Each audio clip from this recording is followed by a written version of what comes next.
I never needed anybody's help in any way. I'm not so self-assured anymore. So I find that I've changed my mind and I've opened up the doors. So will you help me? I was 28 years old and kicking it. Styling hair, raising a 2-year-old daughter, Fallon, living my life out loud. Fallon and I were inseparable. Life was busy, and wham, the world came to a halt. A brain tumor, stroke, bacterial meningitis, all reducing me to the likes of a newborn. I lost my ability to speak, to sit up, to breathe independently. Partial blindness and swallowing. Imagine that. I had to learn to swallow again at 28 years old. My road to recovery was long and painful and relentless. I'll never forget the day when I went into a nursing home. My daughter was just 6 years old. We rolled in there and she thought we were visiting people. And it came time for my parents to leave. And my father had to peel my screaming daughter off of me.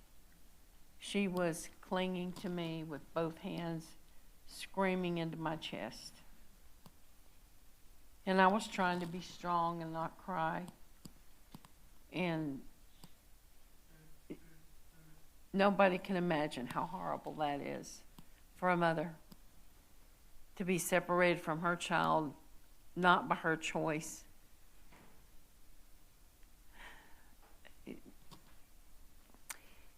They left to go home, and my independence, it was gone. Now I was where old people are. My life was over, and so was I. My life was not my own anymore. My body was exposed daily to strangers. I received medications on their schedule, not mine. Items stolen, neglect, abuse. I lived in 3 different nursing homes, and however, I ended up in Greenville at a nursing home here, closer to my daughter.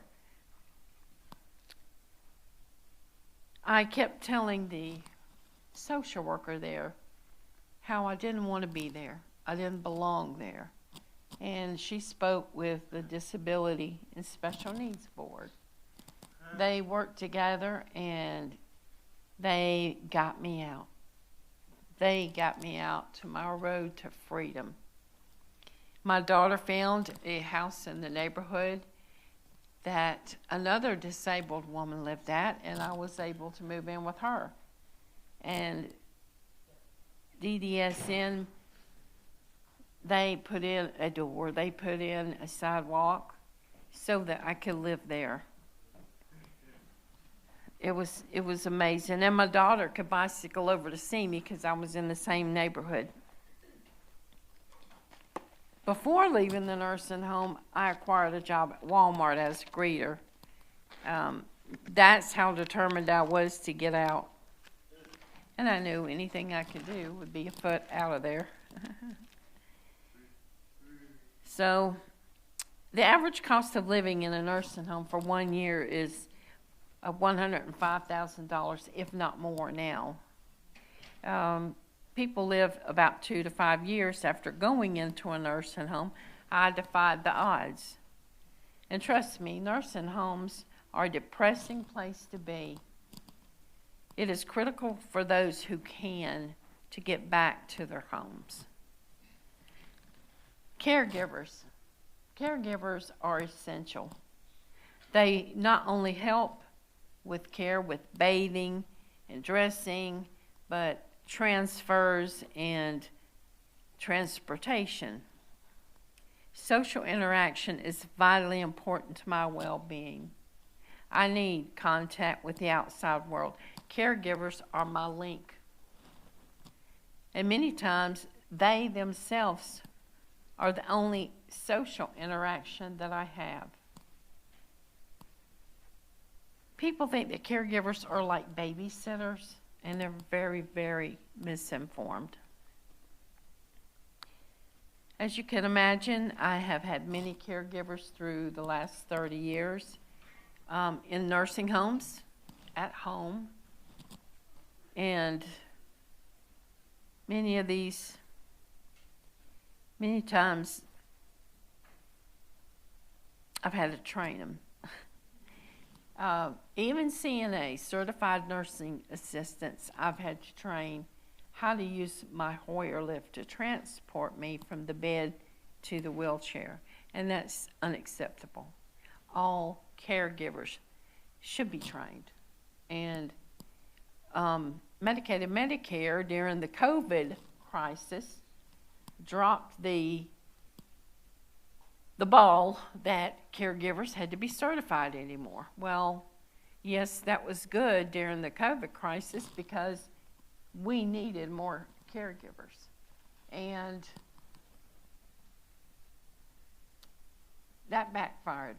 It backfired because they were not held to a hierarchy where they would be taught the Hoyer lift. They would be expected to be more professional. There got to be this desperate need. And they were just hiring people that had taken care of grandma, and they didn't know anything. I've had caregivers come to my house in pajamas. Very unprofessional, but there needs to be a change. There needs to be a change. And caregivers are absolutely essential. I couldn't survive. All of us couldn't survive out here if we didn't have help with caregivers. They're sort of a lifeline for us. But some changes need to be made. And the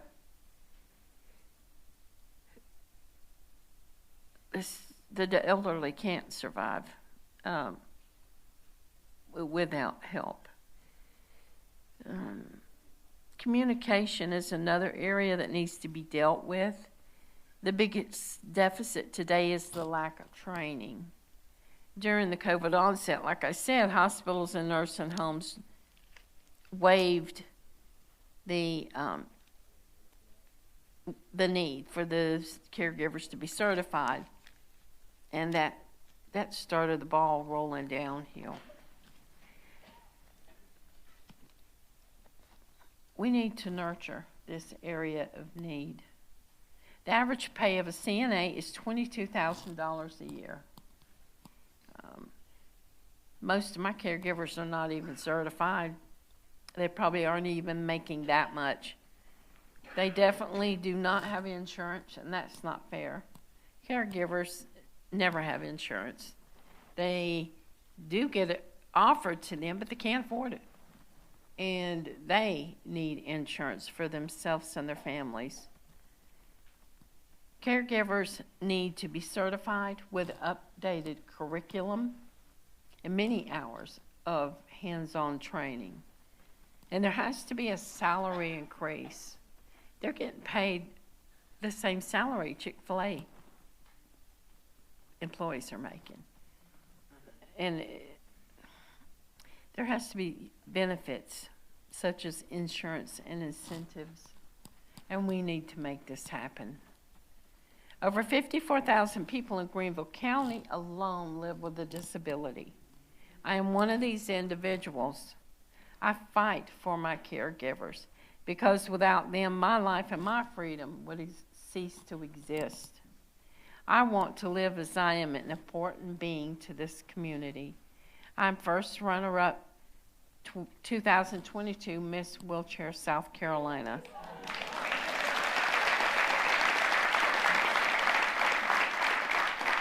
Thank you. I'm also an independent beauty consultant. My dream is to keep my brothers and my sisters out of nursing homes. And the only way to do this is to orchestrate a better caregiving system.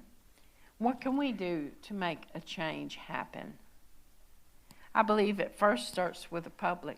Everybody will buy a fireman, nurse, cup of coffee.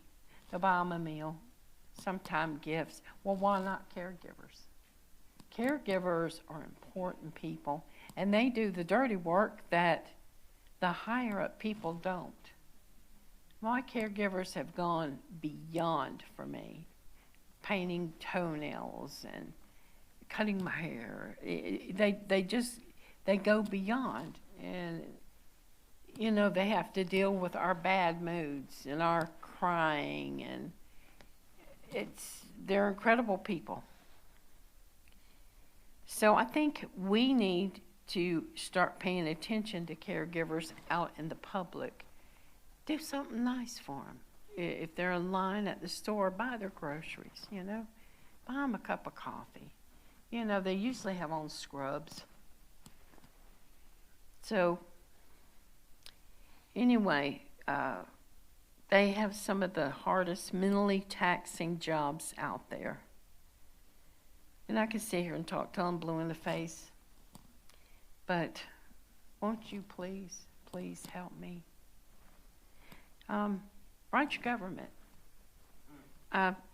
Flood their offices and their inboxes. The Barbara Stone Foundation has done so much for me over the years for my survival. Wow, I don't know how they never were in place. But if you contact them, they will give you the numbers to call, the people to contact that. You can make a difference just by your voice. Please see us. Please give us a chance in this world. Thank you.